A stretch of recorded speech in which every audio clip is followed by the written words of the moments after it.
Everyone, welcome back to my channel. तो हम पढ़ रहे हैं मार्केटिंग मैनेजमेंट का chapter number 6, that is market segmentation, targeting and positioning. कि देखो अभी तक हमने पढ़ लिया कि देखो प्रोडक्ट कैसे मैन्युफैक्चर करना है, कैसे उसको सप्लाई करना है। तो अभी हम पढ़ते हैं कि जो हमारे पास जो प्रोडक्शन होती है वो किस बेस पे होती है। मतलब अब जो कंपनी है वो सारे गुड्स तो बनाएंगी नहीं पूरी इंडस्ट्री के, तो वो कुछ पर्टिकुलर प्रोडक्ट्स लेते हैं। तो वो जो प्रोडक्ट लेते हैं वो किस बेसिस पे लेते हैं, कैसे लेते हैं और कैसे सब कुछ होता है, इस चैप्टर में वही पढ़ने वाले हैं। तो देखो सेगमेंटेशन का मतलब होता है चीज़ों को डिवाइड करना, टारगेट मतलब उन चीज़ों को सोचना है, पोजीशनिंग इन द सेंस कि उनको किन पोजीशंस पे रखना है। तो shall we start? Okay, introduction से स्टार्ट करते हैं। It is not possible for a company to satisfy all customer in large diverse market. देखो कंपनी के लिए पॉसिबल ही नहीं है कि वो अपने सारे कस्टमर को सेटिस्फाई कर सकता है मार्केट के। So in order to compete it become essential for all the companies to embrace target marketing. तो इन सब के लिए एक पूरी कंपनीज को जितना होता है उन्हें इम्ब्रेस टारगेट करनी पड़ती है, एक टारगेट मार्केट इम्ब्रेस करनी पड़ती है।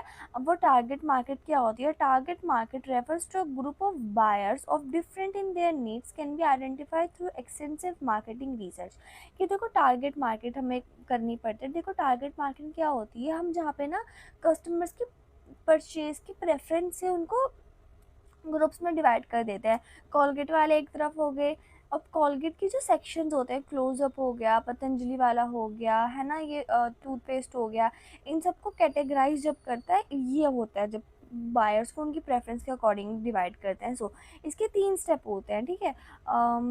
Identify through extensive marketing research, इसके 3 स्टेप होते हैं। First is market segmentation, identify distinct group of buyers and understanding but the potential customer wants to buy, कि बायर्स को डिफरेंट डिफरेंट ग्रुप में divide कर देना कि वो क्या परचेज करना चाहते हैं। Second that is market targeting, final selection of short listed market segment to enter, फिर फाइनल करता है वो कौन सी शॉर्ट लिस्टेड है जिस मार्केट में हमें एंटर करना है। Then third one that is market positioning, devising value proposition for each target segment and communicating the unique benefit of company's product service to serve and above 3 are main stages. देखो 3 ही main stages है। Positioning में क्या होता है? अपने product को launch करना और उसको कम्युनिकेट करना विद द बायर्स कि देखो हमारा ये प्रोडक्ट है, उसकी ये यूनिकनेस है, ठीक है।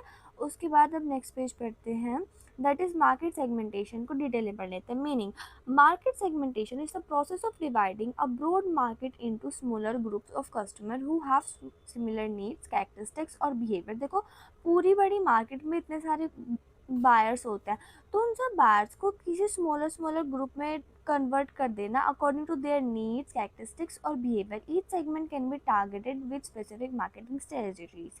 कि देखो अब जो पर्टिकुलर होगा, अब किसी को अब किसी को क्लोजअप चाहिए, ठीक है, तो उनके स्पेसिफिक प्रेफरेंस है तो हम उनको एक ग्रुप में कर देंगे। फिर हम जो क्लोजअप वाले जो होंगे हम उनको अलग से ही प्रेफरेंस देंगे, अलग से कुछ डिस्काउंट्स वगैरह दे देंगे। तो ये उनकी मार्केटिंग स्ट्रैटेजीज होती है। तो जिसकी क्या इंपॉर्टेंस है? Help firm identify and understanding customer needs better. ये फर्म को हेल्प करता है जिससे कि वो अपने जो कस्टमर है उनकी नीड्स को अच्छे से आइडेंटिफाई करे और उनको सेटिस्फाई करे। Then allow efficient allocation of resources, जो रिसोर्सेज होती हैं वो वेस्ट नहीं होती क्योंकि उन्हें पता है कि उनके कस्टमर क्या परचेज करेंगे, तो वो इसी के अकॉर्डिंग उनको चीज़ें प्रोवाइड करते हैं। Then improve customer satisfaction by offering tailored product, अगर उनके जो प्रोडक्ट होगा उनके अकॉर्डिंग होगा तो वो उनकी तो सेटिस्फेक्शन फुली हो जाएगी। Then create opportunity for growth and competitive advantage. देखो जब हमें पता है कि हमें किस चीज़ में फ्लरिश करना है तो हम उसी चीज़ पे फोकस करेंगे और उस चीज़ पे फोकस करेंगे तो ऑफकोर्स हम फ्लरिश हो जाएंगे। देन उसके बाद अब पढ़ते हैं मार्केट सेगमेंटेशन का कुछ और थोड़ा कॉन्सेप्ट भी है। सो मार्केट सेगमेंटेशन क्या है? Dividing a market into different group of buyers with different needs, ये पता है आपको। Then purpose of market segmentation क्या है? Help satisfying specific need of customer, उनकी स्पेसिफिक नीड पूरी हो जाती है। जो कंपनी होती है रिसोर्सेज अच्छे से एलोकेट कर देती है, बेटर स्ट्रैटेजीज मिल जाती है। अब जो मार्केटिंग सेगमेंटेशन है उसके कुछ स्टेप्स है। सबसे पहले identify distinct group of buyers, सबसे पहले वो देखता है कि आपके कौन से स्पेसिफिक बायर्स है, ठीक है। बायर्स को ढूंढ लिया। फिर develop profile of each segment, फिर अब उन्होंने सेगमेंट डिवाइड कर लिए, अब उनकी ईच प्रोफाइल बनाओ। Then measure the size and potential of segment, कि कितने साइज है आपके कस्टमर्स का, क्या पोटेंशियल है वो सब। देन सेलेक्ट टारगेट सेगमेंट, अब उन जो सेगमेंट बनाए उसमें से कोई एक सेगमेंट चूज कर लो आपको किस सेक्टर में जाना है। देन डिज़ाइन मार्केट स्ट्रैटेजी, फिर आप जिसमें जा रहे हो फिर उसके लिए स्ट्रैटेजीज बनाओ। ये था पूरा मार्केट सेगमेंटेशन का। अब पढ़ते हैं B, that is market targeting. Market targeting क्या है? डिफिनेशन सेलेक्टिंग वन और मोर सेगमेंटेशन टू सब, जिसमें आप एक से एक या फिर एक से ज़्यादा सेगमेंटेशन चूज़ करते हो वो होता है मार्केट टारगेटिंग। ठीक है, इसके की पॉइंट्स क्या है? Focus, target, increase efficiency. यहाँ पे आपकी इफिशिएंसी इंक्रीज हो जाती है, आप इसे ज़्यादा अच्छे से प्रोडक्ट सर्विस कर पाते हो, कॉम्पिटिटिव एडवांटेजेस मिलता है। Then C that is market positioning. Market positioning क्या होता है? Meaning designing a product service to occupy distinct place in the mind of target market. देखो अभी हम अपने लोगों के, कस्टमर के दिमाग में अपने प्रोडक्ट की एक इमेज बनाना। ठीक है, इसके क्या बेनिफिट्स होते हैं? Help customer to identify the product. अगर उनके दिमाग में स्पेसिफिक प्रोडक्ट होगा तो उनको एक आइडेंटिफाई हो जाएगा प्रोडक्ट का, जिससे कि उसकी सेल ज़्यादा होगी। ठीक है, इसमें कॉम्प्लीट डिफरेंशिएशन आ जाएगा, कस्टमर का परसेप्शन चेंज हो जाएगा। देन इंपॉर्टेंस क्या है मार्केट सेगमेंटेशन की? अलावा डिटेल अंडरस्टैंडिंग, एकदम डिटेल अंडरस्टैंडिंग मिलती है कस्टमर नीड्स की। कंपनीज जो अच्छे से एफिशिएंटली काम करती है, कस्टमाइज सॉल्यूशन देती है, बेटर यूसेज हो जाता है एंड अंडरस्टैंडिंग मिलती है उनको। ठीक है, अब next button that is product differentiation की। जो प्रोडक्ट डिफरेंशिएशन है वो क्या है? So aims to highlight the uniqueness of product in term of quality, design और अदर फैक्टर। देखो प्रोडक्ट डिफरेंशिएशन वो होता है, इसका बेसिकली देखो डिफरेंशिएशन का क्या मतलब होता है? आपके प्रोडक्ट की यूनिकनेस की, आपका जो प्रोडक्ट है वो मार्केट से कितना यूनिक है। ठीक है, तो यहाँ पे क्या होता है? ये आपकी यूनिकनेस हाईलाइट करता है। प्रोडक्ट डिफरेंशिएशन एक ऐसी प्रोसेस है जहाँ पे आपकी जो प्रोडक्ट है वो हाईलाइट होता है in the terms of quality, design and other factors. ठीक है, product differentiation helps a company to serve same segment with different products. आप सेम सेगमेंट से डिफरेंट प्रोडक्ट्स से सर्व कर सकते हो। In short each product stand without different features, quality, style and brand image. की बस ये होना चाहिए कि जो आपका ईच प्रोडक्ट है वो क्वालिटी, स्टाइल, फीचर इन सब के लिए थोड़ा डिफरेंट हो। ठीक है, helps customer select product to match their needs and preference. ये कस्टमर को हेल्प करता है आपकी नीड्स एंड प्रेफरेंस से मैच करने के लिए। Then product differentiation lead to competitive advantages. अब आपका प्रोडक्ट डिफरेंट है तो आपको एक कॉम्पिटिटिव एडवांटेजेस मिल जाएगा, और जिससे कि आपका जो and prevent direct price competition, जो आपका डायरेक्ट प्राइस कॉम्पिटिशन होगा आप उससे भी बच जाओगे। Then product differentiation versus market segmentation. जो प्रोडक्ट डिफरेंशिएशन है, मार्केट सेगमेंटेशन क्यों डिफरेंट है? सो मार्केट सेगमेंटेशन क्या होता है? Dividing the market into group based on the needs and characteristics. देखो हम मार्केट सेगमेंटेशन में मार्केट को डिवाइड करते हैं on the basis of needs and characteristics. Meanwhile जो प्रोडक्ट डिफरेंशिएशन होता है, offering product with distinct feature, इसमें जो प्रोडक्ट है वो ही डिफरेंट है, बायर से कुछ लेना देना नहीं है, इसमें अपने प्रोडक्ट की अपनी कोई क्वालिटी की बात हो रही है। ठीक है, with to target different customer. ठीक है, उसके बाद while segmentation divide the market into consumer differentiation tailor the product. देखो यहाँ पे कस्टमर को ग्रुप में बांट दिया, बट डिफरेंशिएशन ने ऐसा नहीं करा, इसमें प्रोडक्ट को बांटा है स्पेसिफिक नीड्स में। So a product differentiation tactical importance, differentiation segment brand image बनती है, अच्छा प्राइसिंग, ब्रांड लॉयल्टी आ जाती है, डायरेक्ट कंपटीशन आ जाता है, पोर्टफोलियो अच्छे से मैनेजमेंट हो जाता है। नेक्स्ट पढ़ते हैं कंज्यूमर मार्केट। देखो दो मार्केट होती है, consumer market and industrial market. Consumer market कौन सी होती है?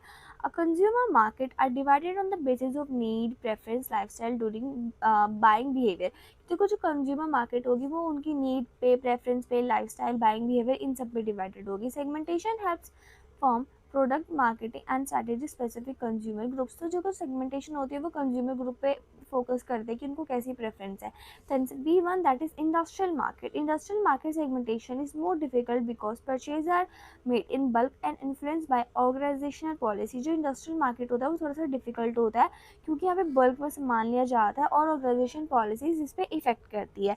Then factors such as company size, type of industry। देखो factors कौन कौन से होते हैं, जैसे company size, industry, application of product, importance of segmentation, ये क्या क्या है, ये सब चीज़ों पे depend करता है। Then अब पढ़ते हैं approaches segmentation of consumer market. अब वो कौन कौन सी अप्रोचेज है जो हमें कंज्यूमर मार्केट में देखनी पड़ती हैं? तो फर्स्ट इज जोग्राफिक सेगमेंटेशन। देखो जोग्राफिक सेगमेंटेशन में आता है जो किसी nation, region, state, urban, rural, इन सब पे डिपेंड होता। जैसे कि फ्लिपकार्ट है, कहीं कहीं पे ऐसा होता है कि फ्लिपकार्ट ना वन डे सर्विस प्रोवाइड कर देता है क्योंकि वो उनके जोग्राफिकल फेवरेबल होता है। सो पढ़ लेते हैं वैसे क्या लिखा है। जोग्राफिकल सेगमेंटेशन क्या होता है? यहाँ पे divide the market into region. जो मार्केट होती है डिवाइड होते हैं regions, nation, state, city, neighbourhood, इन सब पे बेस्ड होती है। It is based on assumption that people living in different area needs one. जैसे कि जो जिस एरिया में रहेगा उसी की वैसी नीड होगी। ठीक है, इसकी प्रेफरेंस क्या क्या होती है, वेरिएबल्स क्या क्या होते हैं, nation, region, state, urban, rural, climate, ये सब चीज़ें। फिर आ जाती है डेमोग्राफिक। डेमोग्राफिक क्या होता है? This is the most common form of segmentation, बहुत ही मोस्ट कॉमन सेगमेंटेशन है। जैसे कि इसमें age, gender, family size, income, occupation, education, देखो ये तो बेसिक ही है। देखो सब फीमेल एंड मेल बेस्ड ही प्रोडक्ट बनाते हैं, तो डेमोग्राफिक तो बहुत ज़्यादा हो गया। जैसे कि हॉर्लिक्स है, वो सिर्फ 6 साल तक के बच्चे पियेंगे, जो लेंस कार्ट है वो अडल्ट के लिए, तो ये सब आपका डेमोग्राफी में आ जाता है। तो ना पड़ता है psychography segmentation. So this divide according to the lifestyle, personality, values and perception पे डिपेंड होता है। तो इसका behavioural segmentation and this based on consumer knowledge, attitude, responsive toward product, जैसे कि ओकेशनल बेनिफिट्स, थॉट, जिससे कि आपका स्टेटस पता लगता है, लॉयल्टी पता लगती है। जैसे कि जो सेल्फ स्टीम वाले लोग होंगे वो थोड़े ब्रांडेड चीज़ें पहनेंगे, और जो यंगस्टर होंगे वो थोड़े क्रिएटिव एंड एक्साइटमेंट वाली चीज़ पहनेंगे। तो यही होता है। देन उसके बाद जो बिहेवियरल होता है, साइकोग्राफिक में था ये कि वो सेल्फ स्टीम वाले ब्रांडिंग वगैरह, और जो यंगस्टर होंगे वो थोड़े क्रिएटिव होंगे। मीनवाइल जो बिहेवियरल सेगमेंटेशन है वो अलग है, वो डी है। ठीक है, जो बिहेवियरल सेगमेंटेशन में क्या होता है, यहाँ पे उनके एज पर बिहेवियर उनकी नीड क्या है। देखो जैसे कि ओकेजन पे आ गया, जैसे क्रिसमस पे हम ज़्यादा लाइट्स वगैरह की डिमांड करते हैं, दिवाली पे ज़्यादा डिमांड करते हैं, तो ये सब आ जाता है। देन अब पढ़ते हैं approaches for the segment of business market, कि जो बिजनेस मार्केट है उसकी क्या क्या अप्रोचेस है। So business market are divided into smaller groups of buyer based on needs, usages, purchasing behaviour. Unlike consumer market segmentation, here depends upon organisation needs and purpose. देखो जो business market होती है वो स्मॉलर ग्रुप्स में divide होती है, buyers की need पे बेस पे, उनके यूजेज पे बेस पे, उनके परचेजिंग बिहेवियर के बेसिस पे। Unlike consumer market segmentation, here depends upon, यहाँ पे जो मार्केट होती है वो ऑर्गेनाइजेशन नीड एंड प्रोसेस पे डिपेंड होती है। So B market targeting. अब पढ़ते हैं बी मार्केटिंग टारगेटिंग। अभी हमने वो पढ़ा था मार्केट सेगमेंटेशन, अब पढ़ते हैं B, that is market target. Then one segmentation is done, the company decide which segment to serve. अब देखो कंपनी ने सेगमेंटेशन कर लिया, अब उसे पता लग गया कि उसे कौन सी सेगमेंटेशन में सर्व करना है। So market targeting involves evaluating each segment attractiveness and selecting one more segment to enter. देखो अभी आपको पता लग गया है कि आपने जो मार्केट है वो डिवाइड कर लिया है। अब मार्केट टारगेटिंग में आप क्या करोगे, आप ईच प्रोडक्ट पे ध्यान दोगे कि आपको कौन सी प्रोडक्ट में जाना है, कौन सी सेगमेंट में जाना है। सो इसके अप्रोचेस क्या है, undifferent marketing, a single marketing strategy for the whole market. जो हमारी अनडिफरेंशिएटेड मार्केट होती है उसमें हम एक ही अप्रोच सब पे चला देते हैं। डिफरेंशियल मार्केट क्या होती है, सेपरेट स्ट्रैटेजीज होती है। फिर उसके बाद third one that is concentrated है शायद ये, हाँ कंसंट्रेटेड मार्केटिंग होती है जो फोकसिंग ऑन वन और फ्यू प्रॉफिटेबल सेगमेंट, जो सिर्फ प्रॉफिटेबल सेगमेंट पे फोकस करती है। देन अब नेक्स्ट पढ़ते हैं, that is first attractive of the marketing segmentation. अब attractiveness of the market segment क्या है। So when evaluating a market segment a firm must assess its attractiveness. देखो जब भी मार्केट सेगमेंट शुरू करते हैं तो थोड़ी अट्रैक्टिव होनी चाहिए। The following factors should be considered. कौन कौन से फैक्टर्स होते हैं, जैसे कि सेगमेंट साइज क्या है, ग्रोथ क्या है। Large and growing segments are more attractive, क्योंकि जितने भी लार्ज एंड ग्रोइंग सेगमेंट्स होंगे वो ज़्यादा अट्रैक्टिव होंगे। स्ट्रक्चरल एक्टिवनेस कैसी होगी, जैसे कंपटीशन, सब्सटीट्यूशन प्रोडक्ट क्या है, बायर्स की पावर कैसी है, प्रॉफिटेबल कितना हो रहा है। Then company objective and resources, क्या जो कंपनी है वो कितने अच्छे से सर्व कर पा रही है। सो इसके कुछ फैक्टर्स हैं। First is general market factors. So factors that influence business market segmentation, वो फैक्टर्स जो बिजनेस मार्केट सेगमेंटेशन को इफेक्ट करता है, जैसे कि कस्टमर फैक्टर्स, जैसे कि industry type, size of customer, purchasing power कैसी है, प्रोडक्ट फैक्टर की आपकी टेक्निकल नॉलेज कितनी है, प्रोडक्ट यूज़ कैसे हो रहा है। देन अदर इन्वायरमेंटल फैक्टर्स है कि टेक्नोलॉजी कैसी है, लॉस कल्चर वगैरह कैसा है। Then second that is intensity of competitive factors, when many strong and aggressive competitor exist in segment, profitable में reduce, जब बहुत ज़्यादा हमारे strong competitor आ जाता है जो profit होता है वो थोड़ा reduce हो ही जाता है। then strong competitors can lower prices and spend more on promotion। जो strong competitors होते हैं वो prices पे थोड़ा कम ध्यान देते हैं, meanwhile जो promotion होता है उस पर थोड़ा ज़्यादा ध्यान देते हैं, क्योंकि जितना अच्छा promotion होगा उतनी अच्छी उनकी sales हो जाएगी। then weak competition makes segment attract new standards बल्कि जो वीक कंपटीशन होगा वो सिर्फ अट्रैक्टिव में ज़्यादा फोकस करेगा। Then third one that is other environmental factors. अब अदर इन्वायरमेंटल फैक्टर्स कौन से होते हैं? Other factors are also effective attractiveness of segment, जैसे कि टेक्नोलॉजिकल फैक्टर, जैसे कि रैपिड इनोवेशन कितना हो रहा है, डिमांड कितनी अच्छे से हो रही है। Then economic factor, consumer with low income limits purchasing power. Political factor की जो government policies, export import rule क्या है। Then cultural factor, consumer needs and social values क्या है। देन अब नेक्स्ट पढ़ते हैं कॉम्पिटेंसी ऑफ द कंपनी। देखो मार्केट टारगेट में तीन थे। First is attractiveness of the market segmentation हो गया। देन सेकंड पढ़ते हैं कॉम्पिटेंसी ऑफ द कंपनी, ठीक है। उसके बाद the company must assess it on strength before entering यार सेगमेंट। देखो जो कंपनी होती है उसे खुद की स्ट्रेंथ पता होनी चाहिए किसी भी सेगमेंट में आने से पहले। तो इसके कौन कौन से पॉइंट्स हैं? फर्स्ट जनरल मैनेजर फैक्टर्स, उसके पास जनरल मैनेजर फैक्टर्स होने चाहिए। प्रॉपर स्किल्ड एंड स्टाफ होना चाहिए। एबिलिटी होनी चाहिए किसी भी कंपटीशन को झेलने की और कस्टमर रिलेशनशिप को बिल्डअप करने की। Then second one that is production factors, उसके पास कैपेसिटी होनी चाहिए अच्छा सामान पहुंचाने की एट अ लो कॉस्ट। उसके पास एबिलिटी होनी चाहिए एक मेंटेन करने की product quality. Then second third that is marketing factors, strong marketing channels होने चाहिए, प्रमोशनल कैपेसिटी होनी चाहिए, एबिलिटी होनी चाहिए आइडेंटिफाई करने की, सेटिस्फाई करने की टारगेट कस्टमर्स को। Then financial factors, sufficient financial resource होनी चाहिए जिससे कि लार्ज स्केल प्रोडक्शन कर पाए, प्रमोशन कर पाए। Then E that is other organisation factors, उसके बाद प्रॉपर फैसिलिटी होनी चाहिए किसी भी काम को करने के लिए। देन अब पढ़ते हैं issues in determining the right segment की। अब वो कौन कौन से इश्यूज आते हैं? तो first is even if segment look attractive, अगर वो अट्रैक्टिव भी लग रहा है तो फिर भी उसको कंपनी को कुछ चीज़ें कंसिडर करनी चाहिए। First is objective and managerial competency, a firm should choose only those segment it can serve efficiently. देखो जो फर्म को वही सेगमेंट चूज करने चाहिए जो वो इफेक्टिवली सर्व कर सकता है। It competencies and reuse resources are lacking entry में फेल, अगर आपकी कॉम्पिटेंसीज और रिसोर्सेज कम हो रही है तो आपकी जो एंट्री होगी वो फेल हो जाएगी। Then costs, the company should be able to produce and distribute at competitive cost. जो कंपनी होती है उसके अपने प्राइसेस पे ध्यान देना पड़ेगा। Without cost advantage survival in price sensitive segment is difficult, अगर आपकी कोस्ट एडवांटेजेस ही नहीं मिल रहा तो आप जो प्राइस सेंसिटिव सेगमेंटेशन में जा रहे हो बहुत ज़्यादा डिफिकल्ट हो जाएगा। Then third one that is stage of technological advancement, some segment demand advance production और सर्व टेक्नोलॉजी। देखो कुछ ऐसे सेगमेंट होते हैं जहाँ पे आपको प्रोडक्शन एडवांस चाहिए होता है, टेक्नोलॉजी चाहिए होती है, तो फर्म को उन चीज़ों का भी ध्यान रखना चाहिए कि उनको टेक्निकल चेंजेस जो हैं वो आएंगे। उसके बाद मार्केट कॉम्पिटेंसी क्या होती है? Strong marketing distribution and promotion ability essential to win. देखो अगर आपके पास स्ट्रॉन्ग मार्केटिंग है, डिस्ट्रीब्यूशन, प्रमोशनल एबिलिटी है तो आप इजीली विन कर जाओगे, ठीक है।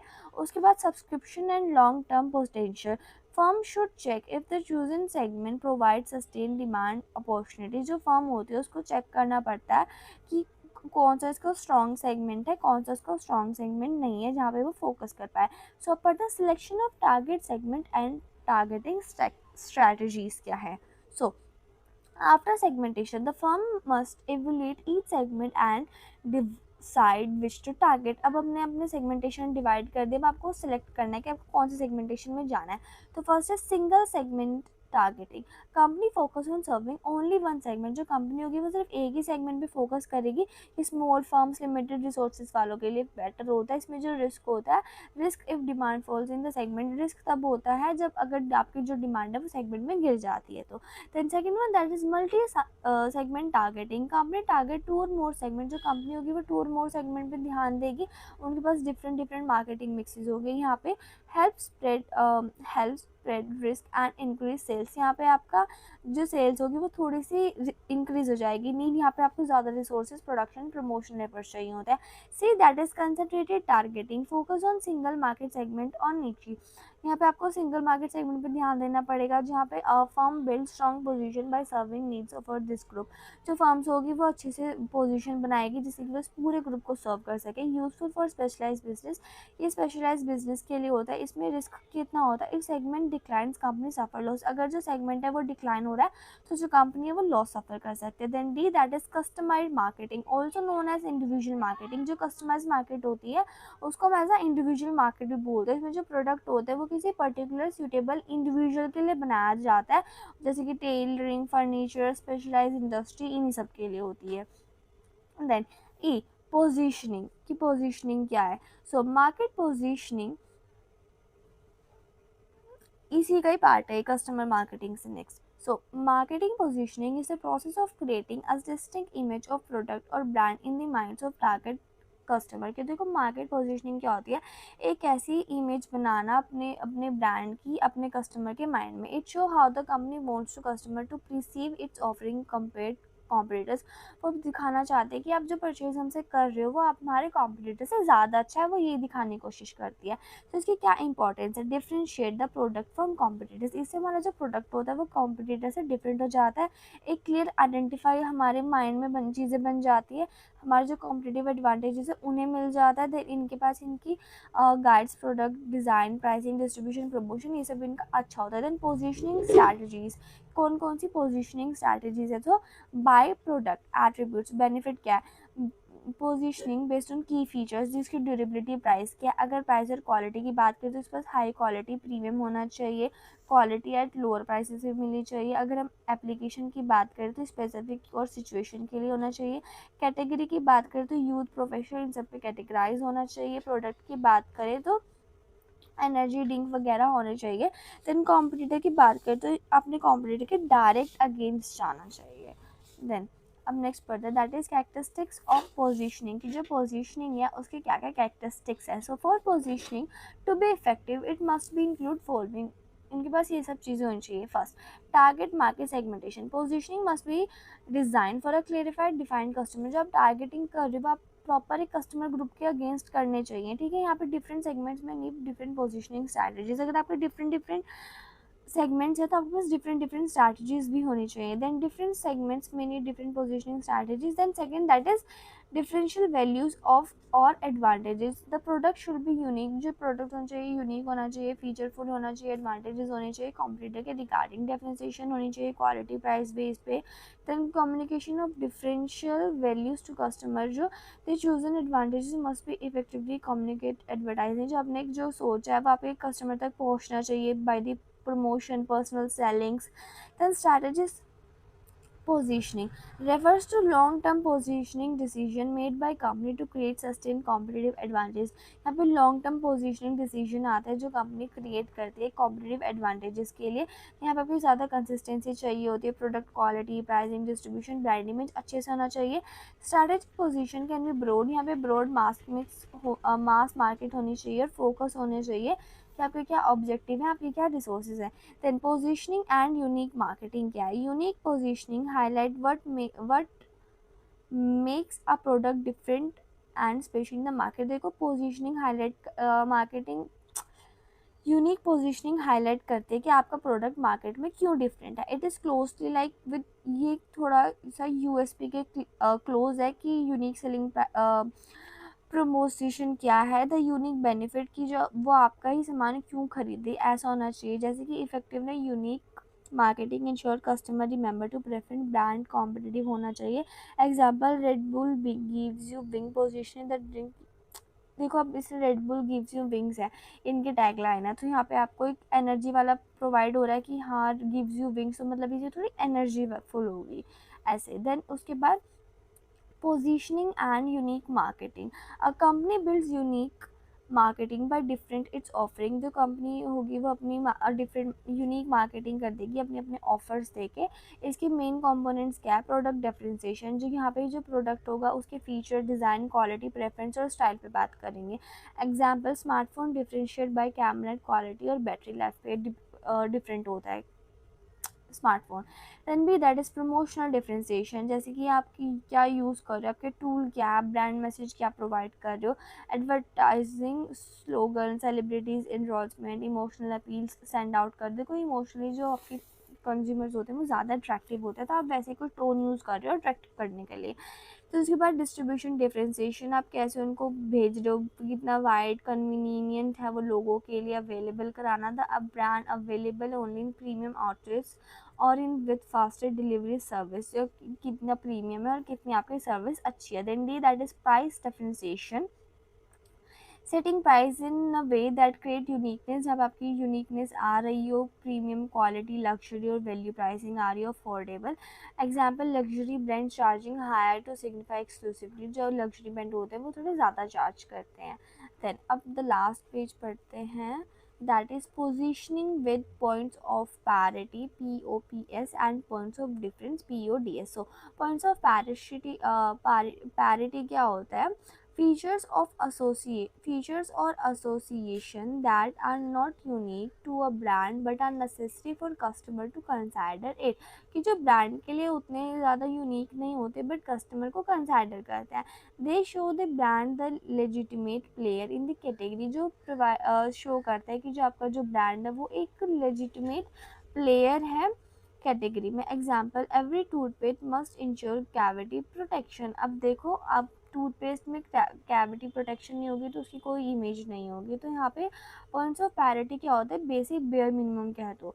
फिर उसके बाद पॉइंट्स ऑफ डिफरेंस क्या होता है? एट्रीब्यूट्स और benefits that set brand image apart from competitors, जो आपके कॉम्पिटिटर से आपको डिफरेंट मिल रहा है. These give customer reasons to prefer one brand over another, ये आपको प्रेफरेंस देता है दूसरे ब्रांड से चूज़ करने से पहले. देन उसके बाद example, Colgate fusing on sensitive relief और एप्पल ऑन प्रीमियम डिज़ाइन.